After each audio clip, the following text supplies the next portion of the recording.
Le message de mon livre, c'est un message positif. La liberté, l'égalité et la mobilité sont totalement compatibles. Elles impliquent toutefois un degré de lucidité et un renforcement de nos mécanismes de décision démocratique.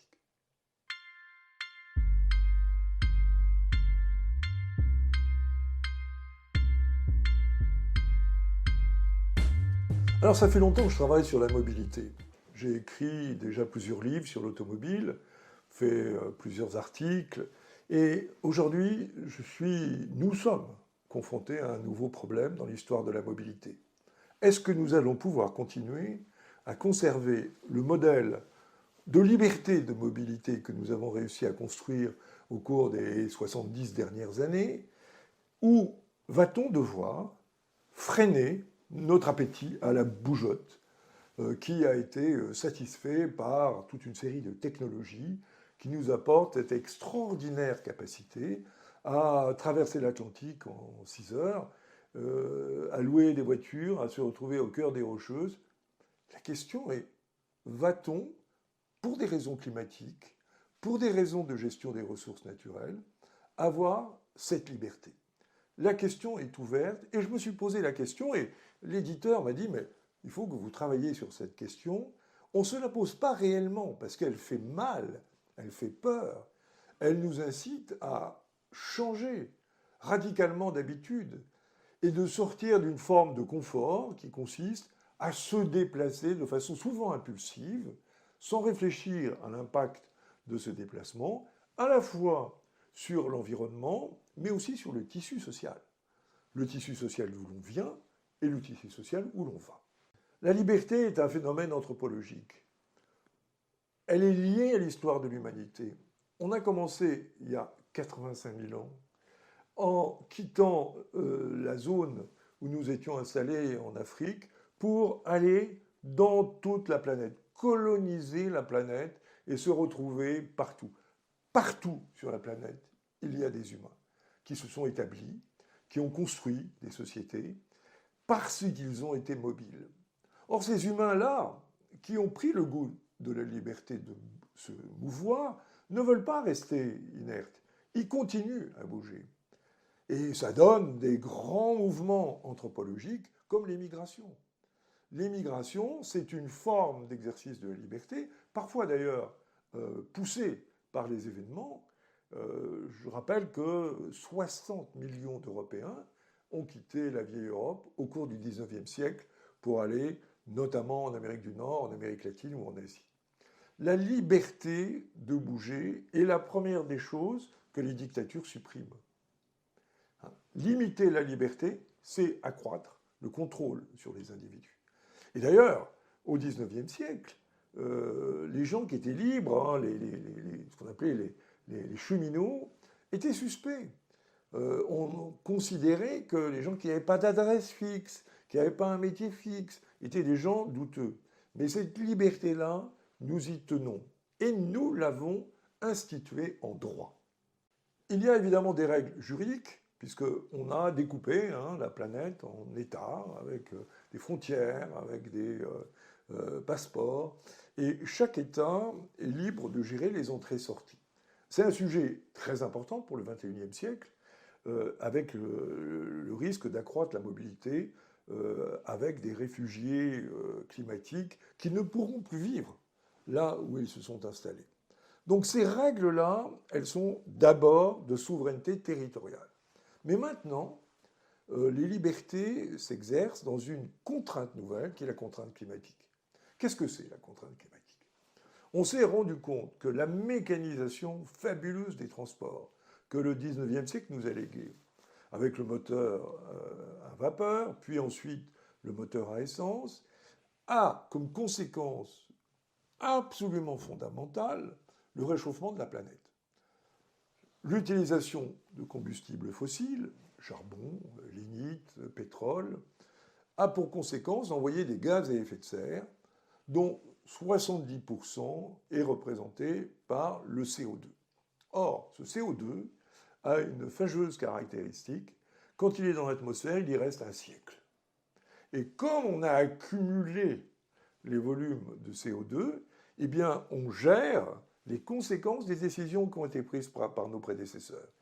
Et si on change radicalement, comme l'accord de Paris à la suite de la COP 21 nous incite à le faire, ou comme le programme européen Fit for 55 et Net Zero 2050 nous oblige à le faire, eh bien, on aura un effet retard dû à l'accumulation de CO2 dans les couches d'atmosphère. Donc la liberté à court terme est compromise par les conséquences de l'utilisation de véhicules et de moteurs qui laissent une trace dans l'environnement, dans l'atmosphère, mais aussi dans l'océan, par l'accumulation de CO2 et l'élévation de la température. Alors le constat négatif est relativement récent, il date de 1958, c'est un chimiste américain qui a découvert l'impact du CO2. Tout ceci a donné naissance au GIEC. Les 6 rapports du GIEC, parfois contestés par ceux qui ne les ont pas lus, sont absolument sans aucun doute. Le réchauffement climatique est lié à l'activité des humains dans l'utilisation de l'énergie fossile. Par rapport à ça, comment on fait? Alors il y a 3 voies qui vont être mises en œuvre simultanément. La première voie, c'est de trouver des solutions de mobilité avec des objets qui vont consommer moins de CO2 lors de leur fabrication et surtout moins lors de leur vie en exploitation. C'est l'ensemble des vecteurs de mobilité décarbonée. Nous y reviendrons. Le deuxième élément, c'est trouver des sources d'énergie décarbonées pour alimenter le déplacement des humains, parce qu'il n'y a aucune solution de déplacement, ni des biens et marchandises, ni des personnes, sans consommation d'énergie. Le simple fait de marcher fait que nous consommons d'énergie et que nous rejetons des gaz à effet de serre. Et la troisième solution, c'est évidemment de se poser la question d'inventer moins de transport, moins de liberté de transport, mais regagner d'autres formes de liberté dans l'utilisation de l'espace qui soient moins toxiques pour l'environnement. C'est l'ère du négawatt, c'est-à-dire faire en sorte que nous consommions moins d'énergie pour se déplacer, pas simplement d'ailleurs pour se déplacer, pour fabriquer des produits, pour les consommer. Et ça passe par toute une série de dispositions qui sont notamment le partage des infrastructures existantes. Alors le négawatt, c'est un mode de pensée, un mode d'action tout à fait intéressant. Le but est de faire en sorte que toutes les interventions humaines consomment moins d'énergie. Et consommer moins d'énergie, consommer moins de matières premières, ce n'est pas nécessairement la culture de la décroissance. C'est inventer des formes plus intelligentes d'utilisation de l'énergie en travaillant sur les causes de mobilité. Pourquoi on se déplace fondamentalement? On se déplace pour 2 raisons. Parce qu'on y est obligé ou parce qu'on en a envie. Y être obligé, on y est obligé pourquoi? Par le travail. On a bien vu pendant la Covid qu'on peut travailler de chez soi. Donc, une des formes de négawatt, c'est travailler de chez soi, c'est le télétravail. Et le gain entre la consommation d'énergie que l'on fait pour déplacer un humain et la consommation d'énergie nécessaire à déplacer des électrons est considérable. Donc quand on est chez soi, ou dans des lieux de proximité où on se rend à pied, on peut utiliser des moyens de communication qui eux-mêmes d'ailleurs seront optimisés et valorisés intelligemment. Se déplacer moins, ça veut dire aussi faire en sorte de rationaliser nos déplacements. On n'est pas obligé d'aller en vacances dans des endroits lointains. On peut trouver des solutions de court terme. Et d'ailleurs, là encore, la Covid est un bon exemple. Beaucoup de gens qui allaient en vacances très loin se sont rendus compte que sur le territoire national, il y avait une telle diversité, en France, en Europe, qu'on pouvait trouver réponse à ces désirs d'évasion. Ce qui a notamment renforcé l'attrait de la montagne d'été, qui est un facteur extrêmement intéressant. Consommer moins d'énergie, ça veut dire s'abstenir volontairement de prendre sa voiture. pour aller emmener les enfants à l'école ou chercher du pain, c'est utiliser le vélo et la marche à pied. Ce sont deux outils parfaitement opérationnels, totalement compatibles avec les infrastructures urbaines et tout à fait accessibles dans le monde rural pour des petites distances. Vous savez, on fait moins de 5 km en moyenne pour aller utiliser les services de proximité. Ces 5 km peuvent parfaitement être faits à pied. Alors il y a indiscutablement des réserves et des réticences sur ces modes de transport que l'on appelle doux, marche à pied et vélo. C'est lié souvent à une position ferme, en disant j'ai le droit d'utiliser ma voiture. Non. La voiture s'utilise sur des infrastructures publiques qui sont réglementées par une série de textes. L'usage du domaine public n'est pas un droit fondamental. Il se gère de façon intelligente. Et donc on peut, de façon totalement légitime, collectivement, démocratiquement, considérer que le partage des infrastructures doit se faire plus largement au profit des modes de transport doux. Il est vrai que la motorisation a été un phénomène culturel, sociologique tout à fait considérable.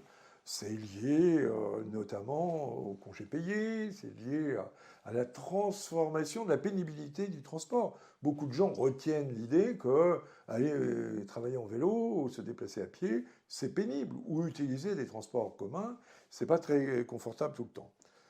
De façon générale, il faut convaincre.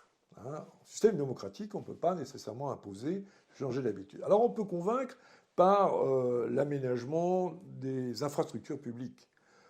Il est certain, par exemple, que le tramway a été un élément tout à fait spectaculaire pour ramener des gens réfractaires vers l'utilisation des transports publics de surface, parce que c'est plutôt agréable, c'est inséré dans le milieu urbain, et ça crée une vraie valeur d'usage. Le vélo a été radicalement transformé avec le vélo à assistance électrique. On voit aujourd'hui, aussi bien en pratique sportive qu'en mobilité, des personnes qui avaient abandonné l'idée du vélo l'utiliser parce que c'est moins pénible avec une assistance électrique. Et on voit des formes nouvelles, par exemple des vélos cargo.